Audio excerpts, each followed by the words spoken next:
G'day, welcome back to the channel. My name's Anthony, the ropeflow guy. Today I'm going to be helping you master the drag and roll in one session. We're going to use some tips and tricks to try and get that drag and roll looking nice and smooth. And if you've never done the drag and roll before, this is going to help you speed along to getting that drag and roll much quicker. Now, if you've never done ropeflow before, you can find a free 5-day follow along in my bio, and that will give you the basics and the foundations of ropeflow.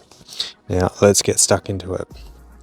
Okay, I'm going to use a few different tools in this video to show how easy it can be if you don't have a flow rope. I'll use a skipping rope, I'll use a power cord, just to show this drag and roll with different tools. Okay, so to start off with your drag and roll, you want to be standing in this east and west facing position. If you know the cardinal laws of rope flow, we have a north facing direction, which if we are facing that way will be an overhand.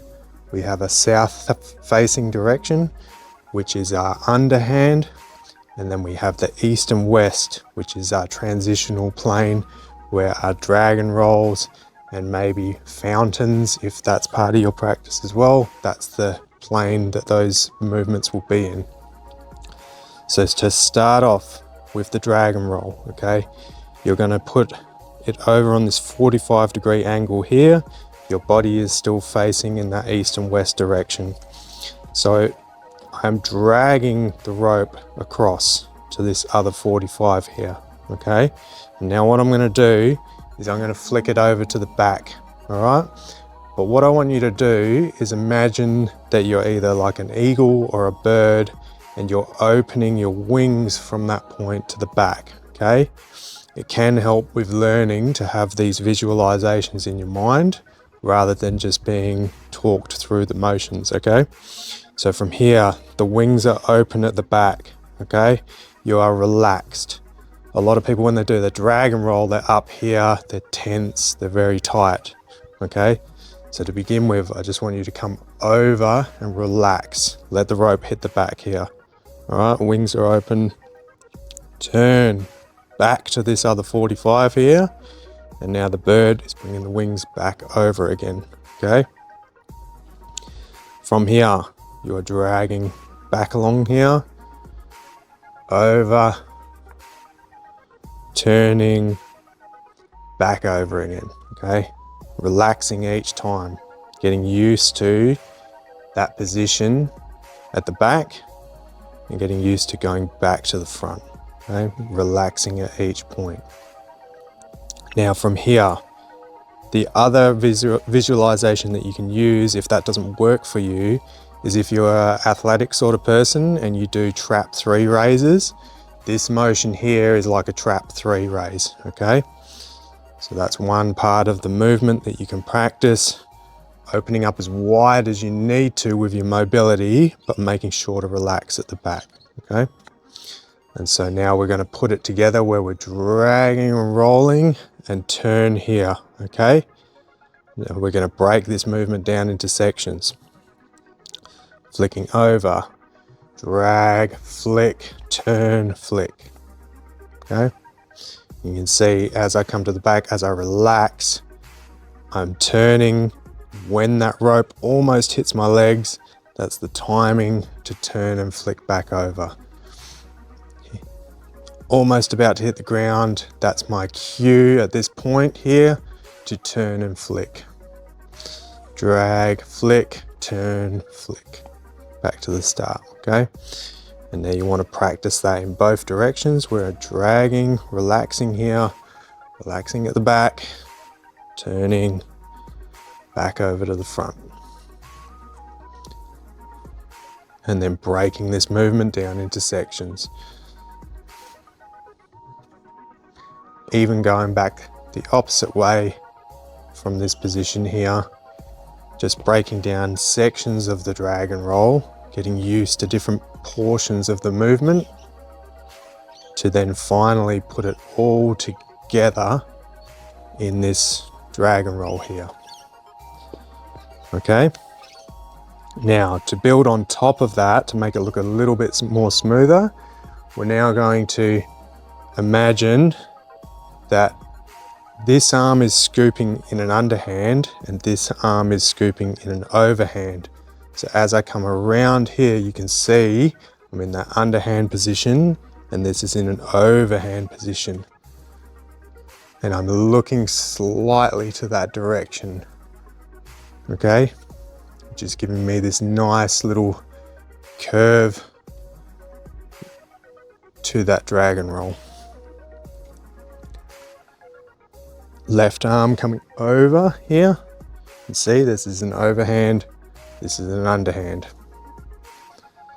And this is giving a little bit of finesse to that dragon roll where now I can start to incorporate the spine a little bit, turning and twisting in that dragon roll. So to begin with, like I said, just starting with that basic movement here, getting used to that. Once you've got the timing of that, where you are focusing really on that relax at the back and then back over to the front. Once you have that, then you can start to play around with twisting that spine here in this movement, which is going to ultimately give you this underhand and overhand effect each side. All movements within rope flow are driven by the spine, but when we're first starting out, it will feel clunky and it's very hand driven, okay? But after a while, once you are able to get these movements and you start to feel the feedback from the rope back through to the spine, the hands then express the spine's movement. And so from here, make sure that you practice both ways on this dragon roll. And ultimately what we want to do is be able to transition from a dragon roll to an overhand, from an overhand to a dragon roll, to an underhand, okay? And now this is why it's important to practice these foundational movements of the underhand and the overhand. Another one is your propeller in the middle here, which gives you this transition between the north and the south. And also one that gets overlooked very often is the footwork. So the feet, the timing and the rhythm between the feet from side to side is very important, okay? And that's a little add-on there. But for now, that dragon roll, hopefully these little tips help you with that dragon roll.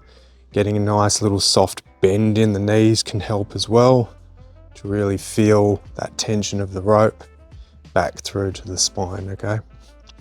I see too many people doing their dragon roll like this, and that may be because they have poor mobility and very uncoordinated, but I have been the king of poor mobility, uncoordination, and just things not working how they should be or how they're intended.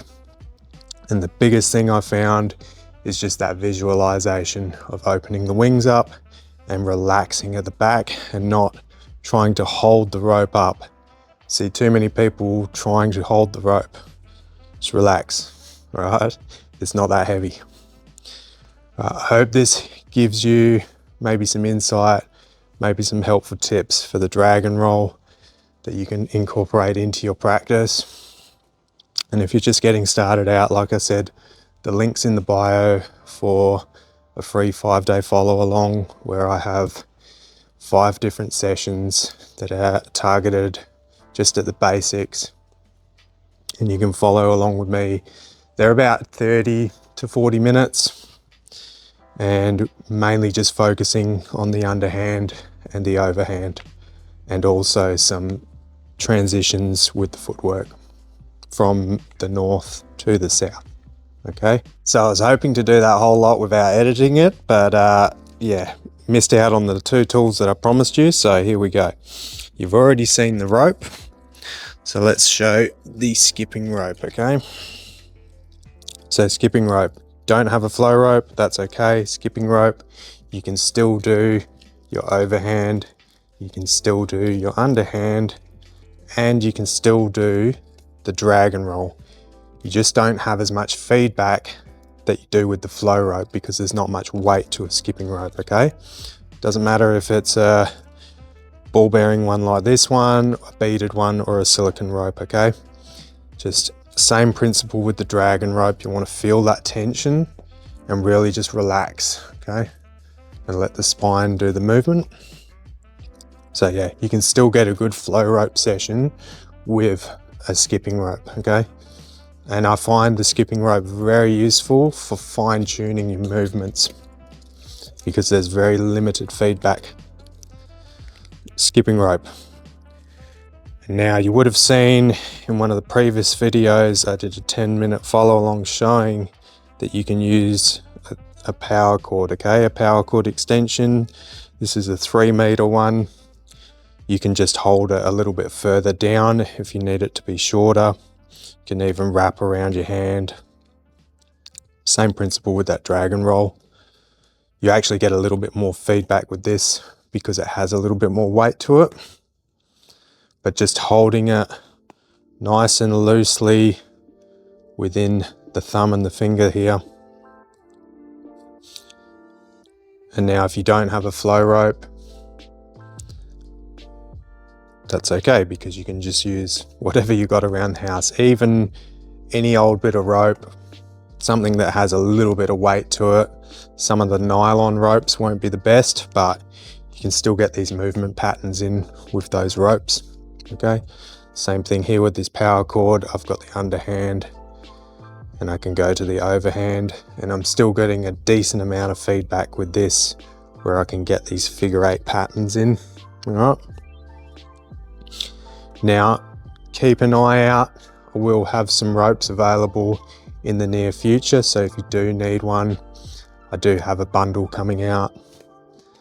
And yeah, I look forward to helping you along your journey in the future. And as I said, I was hoping to do this video without editing, but now you've got this scene cut in there as well. Thanks again. So, thanks for following along in this video if you've made it this far, and let me know in the comments if this was helpful. I'll see you in the next one. I appreciate you. Have a good one.